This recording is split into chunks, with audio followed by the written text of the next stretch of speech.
PNP, circle ka ng circle. Ikutin mo yan, buong circle yan. Di ba sabi niyo kalayaan PNP?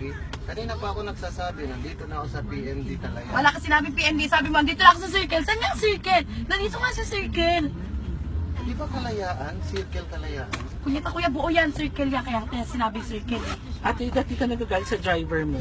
Kalayaan na nga ito, di ba? Sabi niyo. Ikaw kaya mag-waiting, hindi ka magagalit? Miss, Yun, ako nag-waiting oh, kanina. Nasaan kayo? miss naka-overpull ka. And so, In the first place, dapat hindi ka yung treatment mo sa driver mo. Hindi mo kailangang magalit at magmura ng punyeta. what? May sinabi akong punyeta. Meron kang sinabi. Shut up, di ako nagsasalita ng May punyeta. sinabi ka. Okay.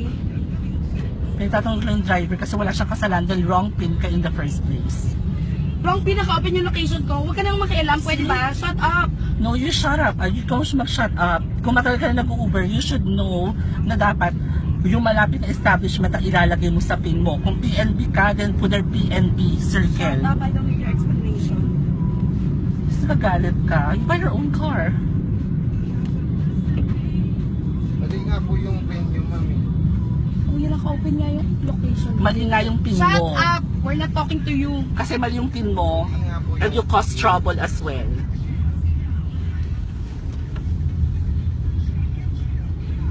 Makikita niyo naman sa ano niyo, di ba? Kung nasa ano. At alam niyo kung dapat. Kuya, 1 minute nga yung 1 minute to 5 minutes eh. Kasi Kaya na, nga 1 tinawagan minute, na kita. miss, ganito ang Uber ha.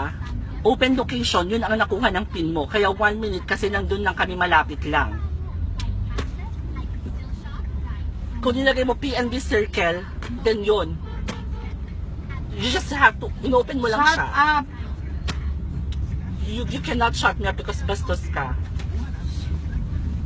Wala kang pake. Dapat di ka nag-Uber, nagka-taxi ka na lang because you're not even professional. And so, Diba? Yung maugaling ganyan, pang taxi yan, miss. talaga? What's the difference between taxi and Uber? It's just the same.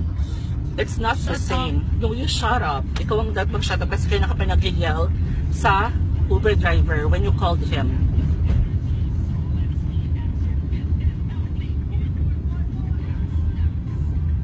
Buti nga pinick up ka pa, galit na galit ka. And so, bakit niya i-cancel? Pwede naman, di ba?